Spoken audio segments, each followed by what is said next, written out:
When Pakistan was created, the same ulama came up with some unanimous views, and that tells us that our understanding that ulama can never unite, they can never sit together, is again a fiction. 22 points of 31 ulama which were delivered on January 21st, 1951 are in front of you. I have just summarized those points. First and foremost, ultimate sovereignty belongs to Allah subhanahu wa ta'ala. The law of land has to be only Quran and Sunnah. State shall function on principle of shura. Human rights of citizens will be fully protected irrespective of their faith.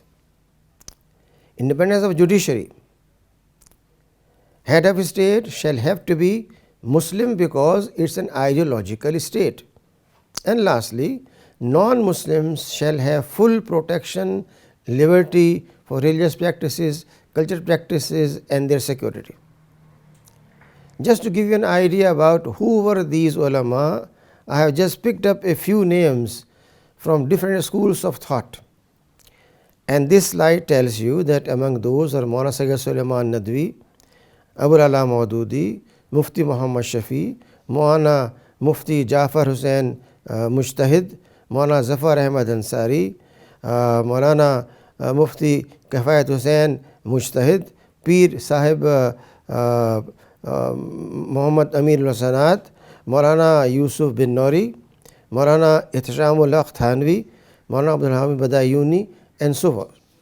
This shows that there was a unanimity among ulama on what should be the basic nature of Pakistan.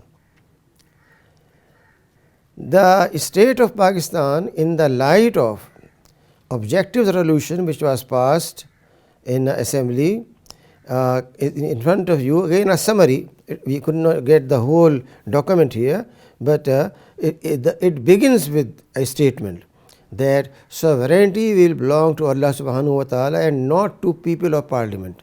Parliament is only an instrument to implement Allah's sovereignty.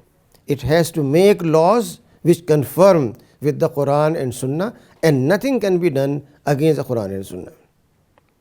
Secondly, the authority of state shall be through chosen people.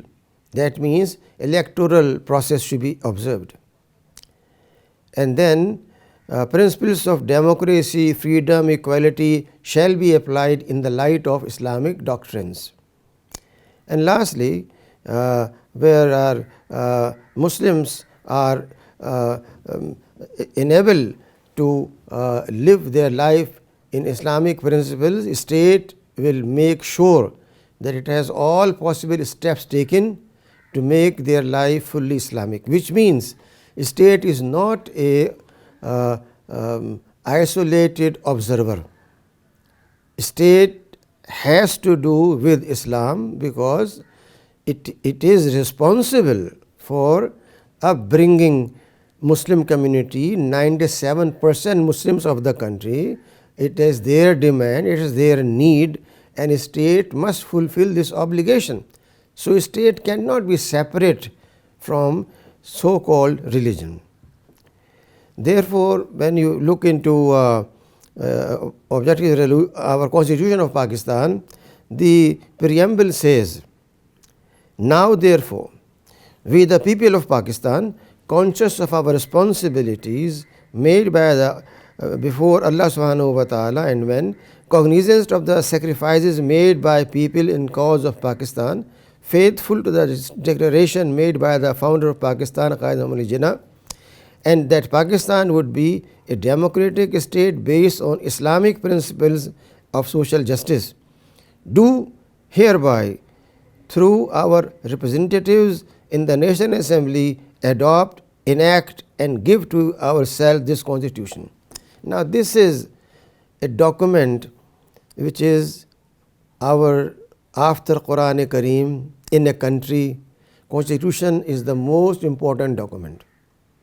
But Constitution says very clearly that as the founder wanted, we are going to have Islamic principles, Islamic laws, everything created here, which means if someone raises the question, should Pakistan be secular, socialist, capitalist, they kindly read the Constitution and should not act against Constitution.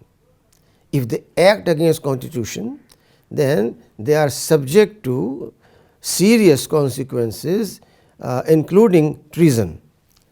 Therefore, even if we look into constitutional aspect of Pakistan, there is no doubt at all about future nature of Pakistan or its governance.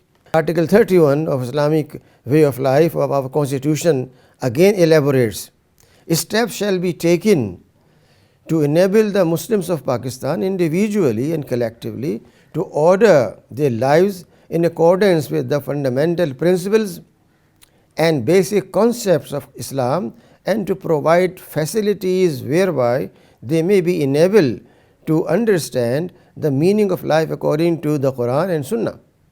Then the state shall endeavor as respect the Muslims of Pakistan to make the teaching of the Quran and Islamiyat compulsory, to encourage and facilitate the learning of Arabic language, and to secure correct and exact printing and publishing Quran. Then to promote unity and observance of Islamic moral standards, to secure the properly organization of zakat, ushur, awqaf, mosques, and so on and so forth. This is our constitution. If constitution declares that and members of parliament take oath on it, but in their speeches they talk about we want to see Pakistan secular, then do they justify or qualify to remain elected persons? Yet in our country we suffer from lack of knowledge and understanding. Even our constitution is not studied by parliamentarians and teachers of Pak studies. How many teachers of Pak studies have looked directly in the Pakistan constitution to find out what they are teaching is right or wrong? Our problem is knowledge. We have no knowledge of things, but we claim that.